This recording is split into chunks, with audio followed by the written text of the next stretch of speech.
Hi everybody, welcome to Squishy Reads. I'm Sydney and today I want to tell you all about my Stay at Home Reading Rush 2020 TBR.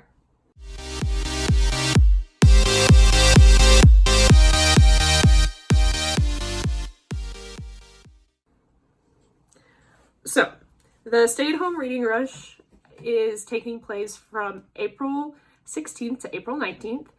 It is sponsored by the people who do the Reading Rush, which is in July.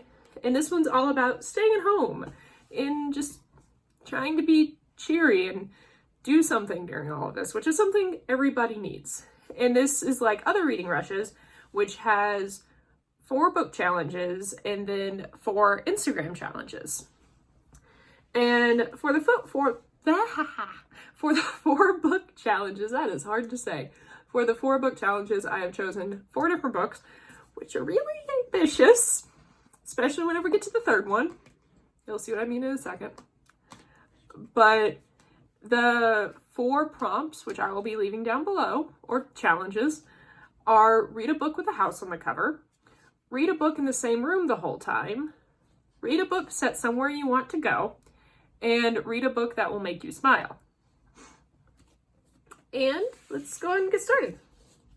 So for the first book, my pick is a little bit of a loose interpretation.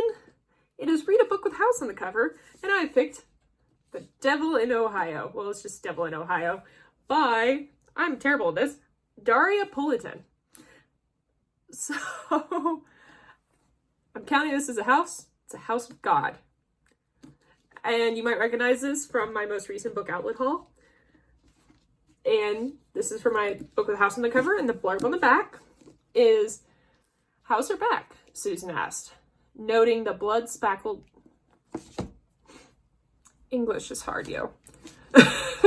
"How's her back?" Susan asked, noted the blood-speckled bandages. Connie started, but wasn't sure how to finish. "I've never seen anything like it," she concluded.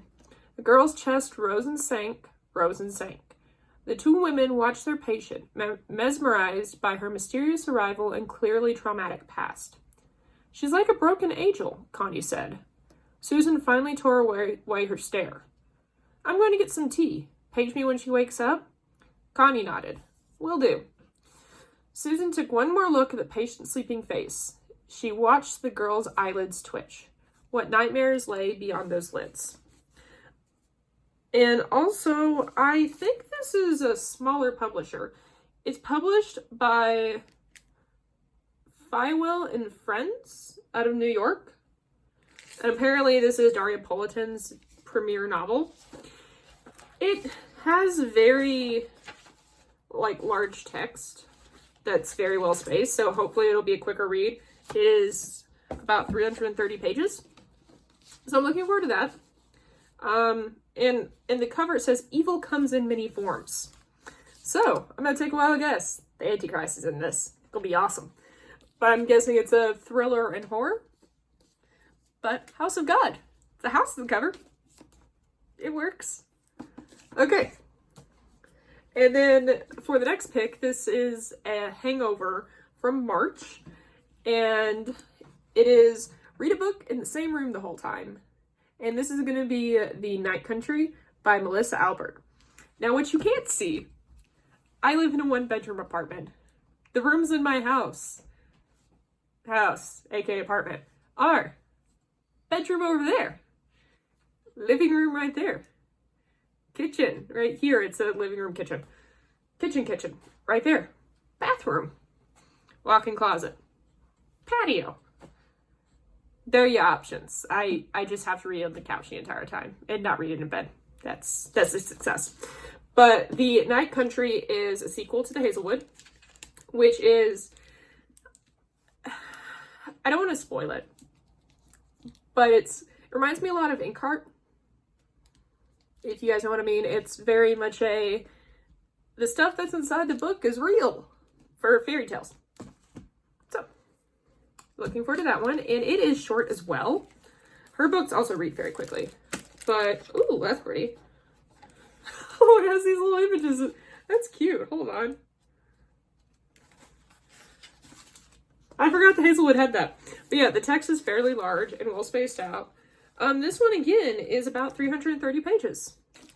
It's awesome. That might also be a different book idea. Not book idea. Wow. Different video idea. Read books. All exactly the same length within 10 pages. That sounds really difficult, actually. Okay. And here's the challenging one. Read a book set somewhere you want to go. I'm assuming this one is set in Japan. And technically I've already been to Japan.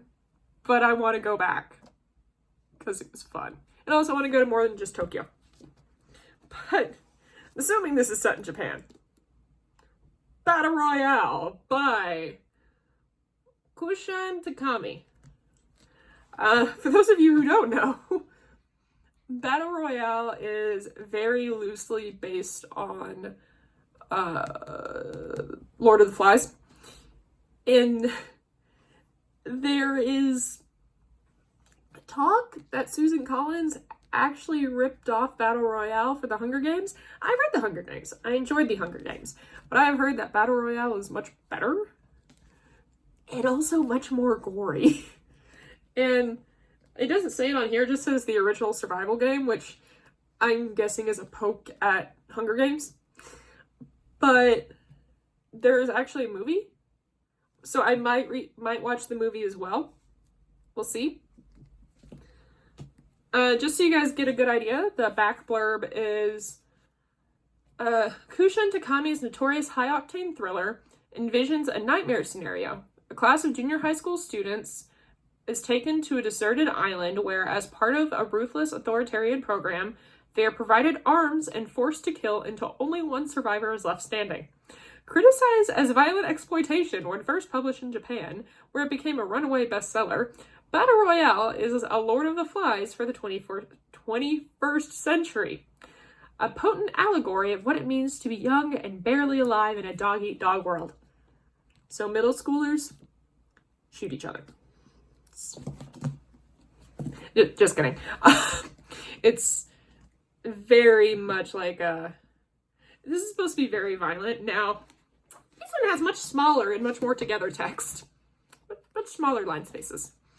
And this one is over 600 pages. This is a 4-day readathon. I don't make good decisions. Well, let me do. Wait. That's an afterword. It actually might not be 600 pages. Ooh. There's also a blurb about the movie on the back. That's cool. So it's 576 pages, not 600. Still too much for a 4-day readathon, but I believe in myself. I've also wanted to read this book for a while. As you can tell, it's kind of yellowed, but I'm excited. And then the last book is a reread for me. Several times reread, and I actually did not know what this book was called, and it took me years because it's very much a difficult book to find. It's really difficult to find, especially the rest of the ones in the trilogy. But I read this book a lot whenever, not a lot, I read it a couple times whenever I was, I think, in middle school and or high school, and I really enjoyed it. And then I grew up, and I was convinced that this book was a figment of my imagination. And then I sat there and I Googled it, and I kept looking for it, and I kept looking for it, and finally I found it. I found out who wrote it. I found the name. If you guys haven't heard of this, I wouldn't be surprised. But the last one is Read a Book That'll Make You Smile. I got Epic by Connor Kostick.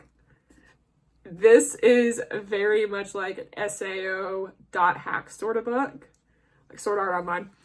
Let me read the back of what I can. So there's actually a sticker back there. Well, we're just not going to be able to read like 2 sentences. On New Earth, violence is illegal. Society is governed and conflicts are resolved in the arena of a fantasy computer game, Epic. Everyone plays. If you win, you have a chance to go to university, get more supplies for your community, and fulfill your dreams. If you lose, your life both in and out of the game is worth nothing. When Eric, sinking something of his parents, dares something, and his friends are drawn into a cutthroat, power-hungry world. Soon they're up against the most dangerous player of all. the ultimate masters of a game, the committee. If Eric and his friends win, they may have the key to destroying the committee's tyranny over New Earth. But if they lose, ... So, when was this published? I think this was published in This is fairly old. It was published in 2004, right? Wow, I just keep... I think I got this off of Amazon. I don't remember where I got it. I might have gotten it from the used bookstore. Yeah, 2004. In Dublin. It's Irish book. It's really difficult to find. But let me check on something.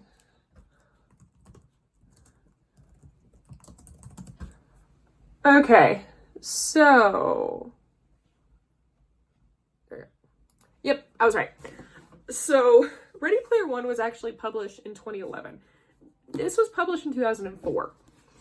Now, while this isn't a new idea, I'm very, very curious if Ernest Cline took inspiration from this book.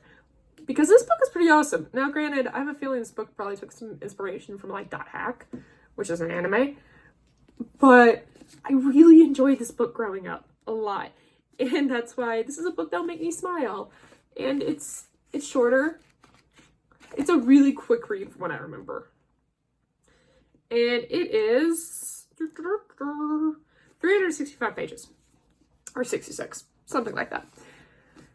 And so it's not that long of a read. I have Saga, which is the second book. I do not have the third. I don't remember what the third is called. I have found the third one on Libby. So if I want to continue in the series, I can do that. But yeah, this is a book that will make me smile. And that is all 4 of the reading challenges. So let me go ahead and read off the Instagram challenges really quick. I did not come prepared. Okay, so the Instagram challenges. Thursday, take a photo of your favorite reading spot. It'll probably be my couch. Or my bed. I also like my bed. It'll probably be my couch though. Or outside. I really like reading on my chair if it's pleasant outside. I have like a tiny patio. My chair barely fits on my patio. It's great. And then take a photo of your favorite bookmark. I don't really use bookmarks. I use things like receipts. Or I just don't use a bookmark and I mark my place on Goodreads. But I'll probably use the one that I got from Westminster Abbey. I also got, I think I got one from Casa Batlló. Batlló? Batlló. I think it's Batlló. Or Parkwell. I got some bookmarks while I was in Spain. And then I also have one that I got from Aruba that's made out of like this wooden tree. All trees are wood. It's a wooden bookmark that's this special kind of art style. And I got that in Aruba. I might use one of those. I'm leaning towards using my one from Westminster Abbey because that one's kind of cool. Yeah, might use that one. And then Saturday, take a photo of your bookshelves, which is really awesome because I just rainbow organized them, so it'll be great. And then Sunday, take a photo of a book outside. I have to go outside. You see how pale I am? I don't go outside much. I might go hiking though. I might go hiking and do what I do a lot, which is go to the, or whenever I can, go to the mountains, bring my hammock, hike for a little bit, and then tie up my hammock and read a book for hours. So people go like, oh, you spent 6 hours in the mountain today. You must have got a lot of hiking done. And then I just don't tell them I only hiked for like 2 miles and the rest of it was just me reading in a hammock in the forest and eating snacks because I tend to bring snacks with me. So yeah, this is all 4 of my books for the Reading Rush. Like I said, it takes place from April 16th until April 19th. I don't know if I'm going to be able to read all this. It's very hopeful thinking. Very hopeful thinking. If all else fails, I can double up on the challenges. Actually. This, boo. The Hazelwood had a house on the cover. Well, the bright side. I double up the challenges and only read these two. One of these can be in the same house, in the same room. Yes, the house. I'd like to go to Epic. And also, this will make me smile. So, yeah, these are my 4 books. And hopefully, I'll do some awesome reading. April's going to be a fun month. Let me know down in the comments below if you're participating in the Reading Rush and what you're reading. Also, what you're reading now. What you're doing. Anything. Let's talk. Woo! Bye!